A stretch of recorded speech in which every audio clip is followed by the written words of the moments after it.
नाही, आता जी घटना झाली ती दुर्दैवी आहेच, त्याला काय नाकारून चालणार नाही.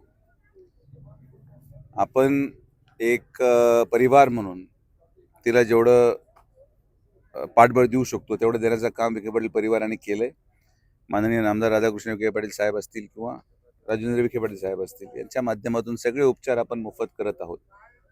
सगळं जे काही पुढचं जे काही प्रणाली असेल किंबहुना एक अतिशय मोठ्या सेंटरमध्ये जरी प्लास्टिक सर्जन लागत असेल तर आपण त्याची व्यवस्था करून देणार आहोत. पण आता तुर्तास तरी त्याची आवश्यकता मला वाटत नाही.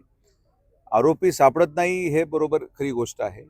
पण दुर्दैवाने ज्या भागामध्ये ती घटना घडली त्या भागामध्ये जवळपास कुठेही CCTV उपलब्ध नाही, ज्याने की आपण ट्रॅक करू शकू.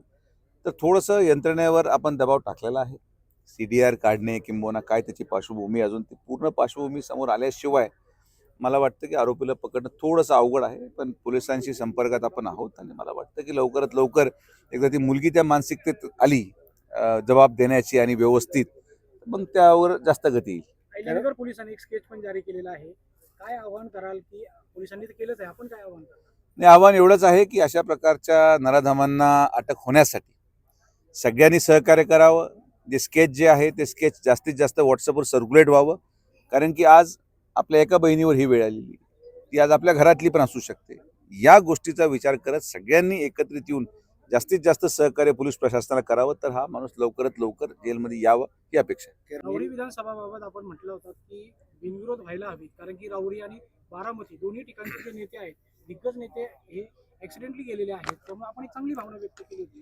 मात्र कुठे ना कुठे आता तनपुरे काँग्रेसची तयारी नाही. नाही, मी जे बोललो ते माननीय मुख्यमंत्री महोदयांचाच एक विचार होता, जो माननीय मुख्यमंत्री महोदयांनी त्या दिवशी भाषणामध्ये सांगितलं. मी मीडियाला पण सांगितलं. आपला प्रयत्न आहे बिनविरोध करण्याचा, पण निवडणूक जरी झाली तरी आम्ही तयार आहोत. बिनविरोध नाही झाली आणि निवडणूक जरी झाली तरी मी तुम्हाला आश्वासित करतो की भारतीय जनता पार्टीचा आमदार हा राऊरी विधानसभेमध्ये आपल्याला येत्या 4 मेला दिसेल.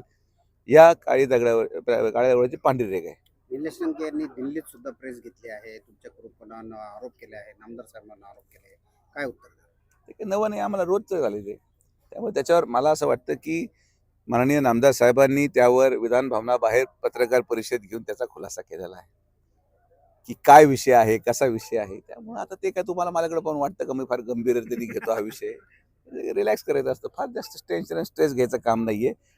आपण जे आज समाजामध्ये वावरतो, कुणी काही जरी बोललं तरी समाज आमच्या पाठीमागं आहे, जनता आमच्या पाठीमागं आहे. माननीय मुख्यमंत्री महोदयांच्या नेतृत्वामध्ये आपण जबाबदारीपूर्वक मंत्री म्हणून काम करतो. त्यामुळं अशा आरोपांवर लोकांचा विश्वास बसत नाही, पहिला मुद्दा. आणि ज्या गोष्टीचा खुलासा एकदा दिला गेलेला असेल त्या गोष्टीवर मी परत खुलासा देणं संयुक्तिक नाही. येणाऱ्या कालावधीमध्ये त्या गोष्टीचा खुलासा होईल. विखे पाटलांवर बोलायलाच काही राहिलं नाही, म्हणून आता हे सगळे हे पहा, कुटुंबावर आरोप करायचा. ठीक आहे, करू दे. काय तर शेवटी ज्याला त्याला त्याचं लोकतांत्रिक प्रक्रिया आहे. लोकतांत्रिक प्रक्रियेमध्ये कोण कोणावर आरोप करतं ते केलं पाहिजे. किंबहुना ज्यांना काही असेल वाटत असेल की खरंच चुकीचं घडत असेल तर त्यांनी जर निदर्शनास आणून दिलं पाहिजे. याच्यामध्ये आमचा विरोध करायचं काही कारणच नाही. मी सांगायचं तात्पर्य एकच की एक नागरिक म्हणून, मी नागरिक म्हणून मला एक व्यवसाय करायचा जर असेल तर मी शासनाकडेच जमीन मागणार. आता ती द्यायची का नाही हा अधिकार शासनाचा आहे.